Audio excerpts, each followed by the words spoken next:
जो पॉइंट चंद्रपुर से रिलेटेड सेतु माधव पगड़ी ने औरंगजेब के बारे में लिखा था कि शिवाजी जब आगरा के किले से निकले तो उनका रूट क्या था, वो आज भी एक रिसर्च का सब्जेक्ट है। लेकिन सेतु माधव पगड़ी ने यह कहा था कि उनका सबसे अच्छा रूट वाया चंद्रपुर होके वो यहाँ से गए थे, क्योंकि जंगल का रास्ता था, यहाँ पर कोई उनको डर नहीं था। लेकिन चंद्रपुर के जो आदिवासी राजा थे वो औरंगजेब के अंडर में काम करते थे। तो वो आए और वो महाकाली का दर्शन किया और वो फिर रायगढ़ निकल गए। तो ऐसा उल्लेख सेतु माधव की पगड़ी का, जो मैंने उनको पढ़ के बताया तो उनको ये विश्वास हो गया कि अशोक ने मेरी पूरी किताब पढ़ी। सर, तुमच्या दृष्टीने तुम्ही चंद्रपूर या ऐतिहासिक नगरीकडे कसं बघता? म्हणजे तुम्हाला या नगरीमध्ये काय ऐतिहासिक महत्त्व वाटलं आहे? चंद्रपुर का इतिहास अगर हकीकत बताऊं आपको तो चंद्रपुर और गढ़चिरौली पहले तो एक ही था। ये हमारा ऐसा जिला है पूरे भारतवर्ष में, आपको गर्व के साथ बताता हूँ जी कि जितने कल्चर हमारे चंद्रपुर में पाए गए हैं इतिहास से रिलेटेड, इतिहास की संस्कृति थ्रू एजेस, चाहे वो पाषाण काल का हो, चाहे महापाषाण काल का हो, चाहे सातवाहन पीरियड का हो, चाहे सल्तनत हो, चाहे परमार हो, चाहे नागवंशी हो, चाहे गोंड हो, चाहे भोसला हो और चाहे ब्रिटिश हो। अच्छा, इतना सीक्वेंस में जो कल्चर हमारे चंद्रपुर डिस्ट्रिक्ट छोड़ के, मुझे हिंदुस्तान, मैं भी बहुत सारी जगह हिंदुस्तान की घुमा हूँ, मैंने भी बहुत सारे किले, बहुत सारी चीज देखा, छूट भी गई है काफी। लेकिन मुझे चंद्रपुर के इतिहास के बारे में अगर कोई खड़ा होकर बोलने को बोले तो मैं 6 से 7 घंटा निर्बाध रूप से बता सकता हूँ। क्योंकि मैं आपको फिर से बताऊं कि वक्त की ही कमी है, लेकिन इतने सारे कल्चर, जैसे मैं आपको बैठे बैठे बता देता हूँ, आपको यहीं से बैठे बैठे बता। यहाँ से 3 किलोमीटर पे पापा मियाँ की टेकड़ी, वहां से स्टोन एज के टूल्स प्राप्त होते हैं हमें, एकदम करीब में पापा मियाँ की टेकड़ी। ये बंगाली कैंप से आप थोड़ा सा आगे जाओगे तो लेफ्ट हैंड में पापा मियाँ का परिसर है। अब अगर हम बोलेंगे कि वहां पर स्टोरेज के टूल्स मिलते हैं, उसका अंदाजा मैं बताता हूँ। यहाँ चोपड़े सर बैठे रहते तो परफेक्ट मैं उनके सामने बताया रहता, आपके सामने मैं अंदाज बताता हूँ। 1 लाख साल के ऊपर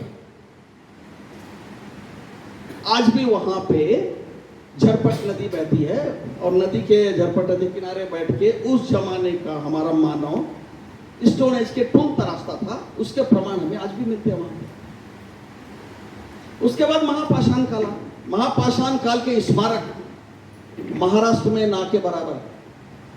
और मैं तो ये बोलूंगा कि जो स्मारक हमारे चंद्रपुर जिले में चिमोर तालुका में हीरापुर गांव में है, वो स्मारक हिंदुस्तान का महापाषाण युग का सबसे बड़ा स्मारक है। अच्छा, लेकिन ये है ना कि हमने उसको कभी तवज्जो नहीं दी, हमने उसको कभी देखा नहीं, हमने उसको कभी छुआ नहीं, हमने उसके बारे में कोई ज्यादा जानकारी इकट्ठी नहीं की। लेकिन मैं फिर से बताता हूँ कि वो जो महापाषाण का स्मारक है, उसको इंग्लिश में डॉलमेन कहते हैं और मराठी में शिला प्रकोष्ठ कहते हैं उसका भी हमने बीच में डेक्कन कॉलेज के लोग आए थे और उन्होंने उसकी थोड़ी सी खुदाई की। उसका कार्बन डेटिंग से हमें ये पता चला कि वो लगभग 10,000 साल पुराना स्मारक है। अच्छा, यहाँ सभी विद्वान बैठे हैं। अगर बोलूं कि आप जाइए हीरापुर का स्मारक छू के देखिए कि आप 10,000 साल पुराने स्मारक को छू रहे हैं। हम ताजमहल की बात नहीं करेंगे, हम बीबी का मकबरा की बात नहीं करेंगे, हम कुतुब मीनार की भी बात नहीं करेंगे। लेकिन क्या आपको आश्चर्य नहीं होगा कि आज से 10,000 साल पहले हमारे यहाँ महापाषाण युग में इतना बड़ा स्ट्रक्चर, अब मैं स्ट्रक्चर का साइज बता देता हूँ आपको। वो स्ट्रक्चर ऐसा है कि वो एक पत्थर का रूम है, रूम। अच्छा, और वो पत्थर के रूम के अंदर जिसकी भी डेथ हुई होगी सृष्टि की, क्योंकि देखिए ये जो बड़े बड़े स्मारक बनते कोई ऑर्डिनरी आदमी के नहीं बनते, ये उस इलाके का ऐसा कोई सृष्टि हुआ होगा, चाहे कोई प्रमुख व्यक्ति हुआ होगा, वो उसका स्मारक है। तो स्मारक महापाषाण काल में हमारे चंद्रपुर जिले में 3 तरह के मिलते हैं। एक मिलता है कि मैन हिल, अच्छा उसको मराठी में बोलते हैं शिला स्तंभ। अच्छा वो एक पत्थर का सीधा बिना तराशा हुआ पत्थर, जी उसके नीचे वो अस्थियों को पुर के उसके ऊपर वो बना देते थे। जी। ये प्रथा आज भी गोंड समाज में आज भी जारी है कि वो अपने शव को दफनाने के बाद एक छोटा सा दगड़, छोटा सा पत्थर उसके ऊपर रख देते हैं। लेकिन महापाषाण युग में मैं बता दिया, महापाषाण बड़ा पत्थर, यानी वो इतना बड़ा पत्थर वो उस पर रख देते थे, वो स्मारक हो गया उनका। वो एक प्रकार हो गया। दूसरा अच्छा। प्रकार उसका होता था स्टोन सर्कल, अच्छा हम मराठी में उसको शिला वर्तुड़ बोलेंगे। जी यानी वो बड़े बड़े पत्थरों का एक बड़ा सर्कल बना देते थे और उस सर्कल के अंदर दफन विधि होती थी। अरे उसमें दफनाया जाता था उसमें। चंद्रपुर में भी हमने एक एक्सकेवेट किया ऐसा, वो इरई नदी के डैम के उस तरफ था। अच्छा हमने उसको आधा खोला तो वहां कुछ टाइगर का इतना आतंक हो गया तो हमको वो बंद करना पड़ा। लेकिन उसी टाइप का हमने नागपुर में एक्सकेवेशन किया, धामना लिंगा नाम की जगह। अच्छा उसमें घोड़े समेत एक व्यक्ति को दफनाया गया था। अच्छा देखिए, जब तक हम एक्सकेवेशन नहीं करेंगे, उस समय वो राजा था या नहीं था और घोड़े के साथ क्यों दफन किया गया था, और घोड़े को ऑर्नामेंट लगा के दफन किया था। और वो जो मानव थे, हम उसको मानव ही बोलेंगे, उन्होंने भी ऑर्नामेंट धारण किया था। हड्डियों में सिर्फ उनके ऑर्नामेंट थे। ठीक उसके बगल में सेकंड फेज का जब हमने एक्सकेवेशन किया तो वहां पर 2.5 फुट का एक कॉफिन था, टेरिकोटा का, मट्टी का पकाया हुआ। उसमें एक छोटा सा बच्चा, और वो भी ऐसे करके उसको दफनाया था। यानी उसका हाथ उसके, यानी हड्डियों से पता चलता है कि सिर्फ हड्डियां ही बसती हैं। तो ये सब चीजें उसमें मिली मेगालिथिक सर्कल में। तीसरा जो मैंने आपको बताया कि पूरे इंडिया में जो सबसे बड़ा डॉलमेन है 10,000 साल पुराना महापाषाण युग का, वो हीरापुर में है, चिमूर में। अच्छा वो 14 बाई 15 फुट का स्लैब काटा है उन्होंने, पत्थर का। यानी ऊपर का जो स्लैब है छत का, वो 15 फुट बाय 16 फुट है। 2.5 फुट उसको, उसकी चौड़ाई है। अच्छा और उसको 7 फुट पे 7 फुट के पत्थरों को चारों तरफ से खड़ा करके उसको इंस्टॉल किया। अच्छा मुझे तो पहले यकीन ही नहीं हुआ कि ये 10,000 साल पुराना महापाषाण का एक इतना बड़ा स्ट्रक्चर, जिस समय हमारे पास कोई सुविधा नहीं थी, हमारे पास क्रेन नहीं था, हमारे पास कोई टेक्नोलॉजी नहीं थी, तो इन्होंने इतना बड़ा स्लैब है। अगर मैं उसको कैलकुलेट अगर आप करोगे, वो तो मेरे ख्याल से वो 4 या 5 टन का पत्थर ही है स्लैब। उसको उन्होंने काटा कहां से, लाया कहां से उसको, फिर उसको उन्होंने खड़े कैसे किया। अच्छा थोड़ा सा इच्छा जागी कि भाई ये टाइप का पत्थर चिमूर के आसपास कहाँ है।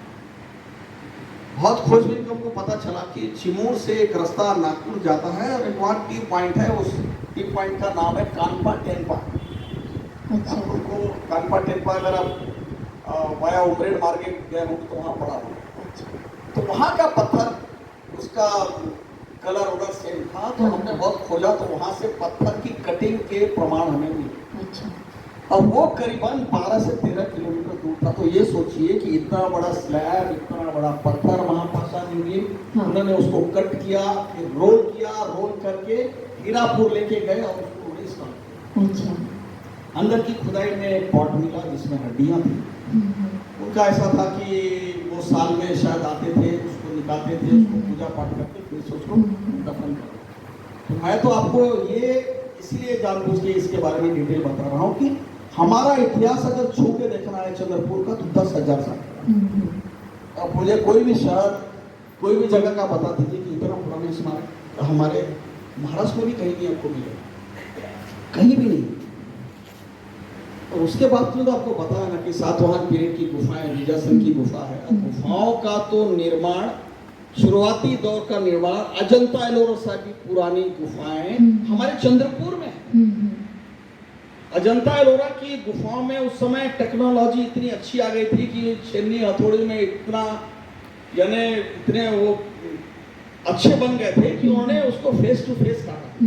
लेकिन हमारे चंद्रपुर में काटवली नाम की एक जगह है, कोठारी में, ब्रह्मपुरी के पास में है, गुनघाड़ा नाम की, वहां की आप गुफाएं देखिए। इवन यहाँ की जो सातवाहन की पीरियड की जो गुफाएं हमारे विजासन की, वो गज पृष्ठाकार की आकार की गुफाएं हैं, यानी वो शुरुआती दौर की गुफाएं हैं जब हमने गुफा को खोदना शुरू किया। अच्छा। खंदक में एक गुफा ऐसी है कि वो उससे भी पुरानी है, उससे शायद अभी भवानी माँ का मंदिर वो गुफा को बोलते हैं। अच्छा। पहले वो जमीन में उतर के उन्होंने वो टैंक बनाया और टैंक में उतर के फिर उन्होंने वो गुफा का निर्माण किया। अच्छा। तो ये सब प्रमाण ये दर्शाता है कि अजंता एलोरा की गुफाओं का निर्माण चंद्रपुर के गुफाओं के बाद हुआ। अच्छा। तो इतिहास हमारा पुराना, अच्छा। हमारा इतिहास पुराना। हाँ हाँ।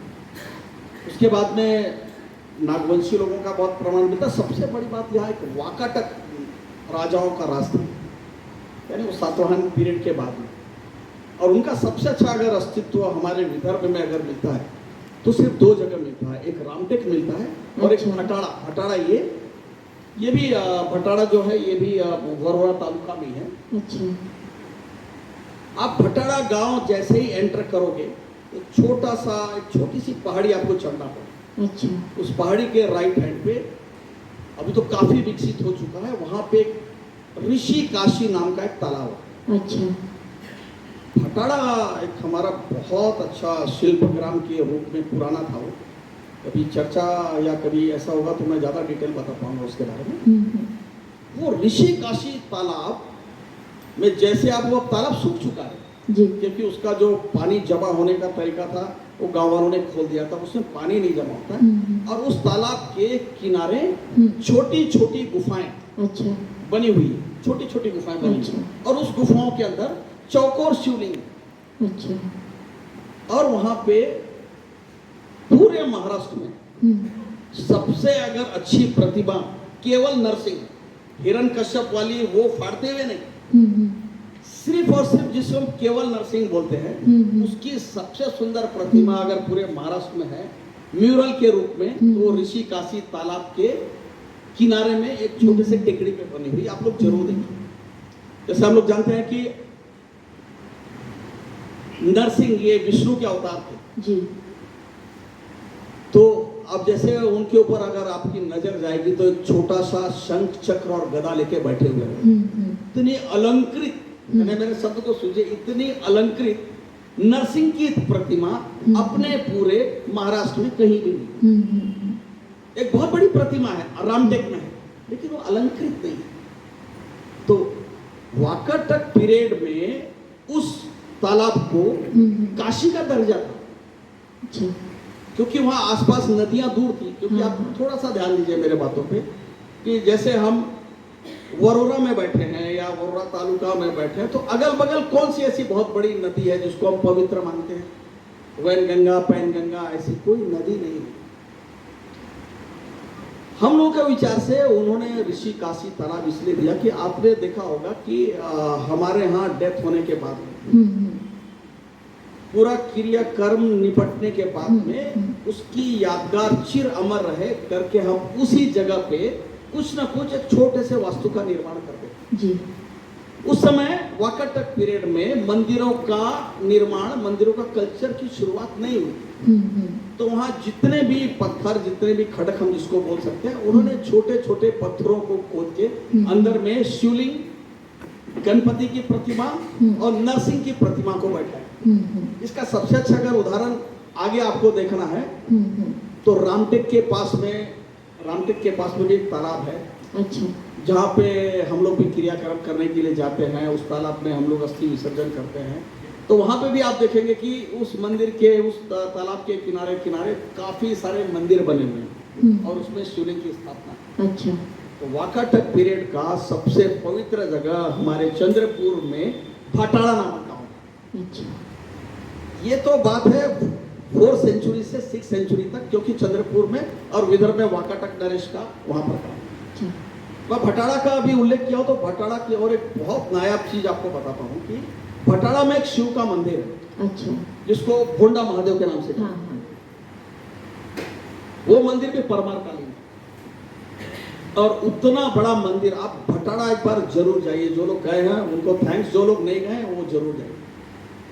भटाड़ा का शिवलिंग इतना बड़ा जो मंदिर है, उतना बड़ा मंदिर हमारे विदर्भ में नहीं मिला।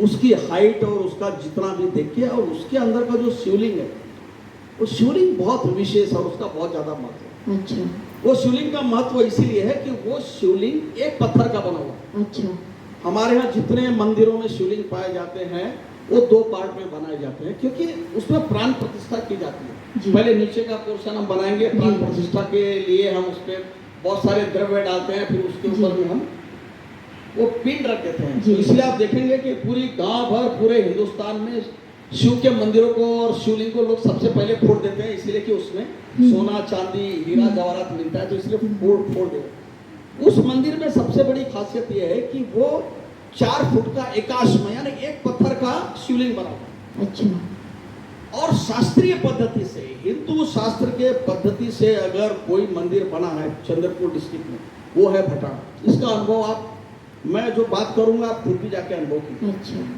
हमारे हिंदू शास्त्र में ऐसा है कि हम शिवलिंग की प्रदक्षिणा करना वर्जित होता है, कुछ लोग करते हैं जी लेकिन शास्त्र के अनुसार से शिवलिंग की प्रदक्षिणा नहीं करनी चाहिए। जी शिव पुराण में ऐसा उल्लेख है, जी, मैंने जी। शिव पुराण पढ़ा नहीं, जी लेकिन ऐसा उल्लेख है उसमें जी। कि वो प्रदक्षिणा नहीं करना चाहिए। तो भटाड़ा का 4 फुट का शिवलिंग का जो वारी मार्ग है, जहाँ से हम लोग जो भी द्रव्य चढ़ाते हैं, पानी चढ़ाएंगे, चाहे जल चढ़ाएंगे, दूध चढ़ाएंगे, जहाँ से वो निकलता है उसे वारी मार्ग बोलते हैं। तो उस वारी मार्ग को उन्होंने उतना ऊंचा करके डायरेक्ट दीवार को टच कर दिया, अच्छा यानी आप लांग के नहीं जाना चाहिए करके। तो शास्त्र के हिसाब से भटाड़ा का शिवलिंग, शिव मंदिर अच्छा सबसे महत्वपूर्ण और सबसे बड़ा है।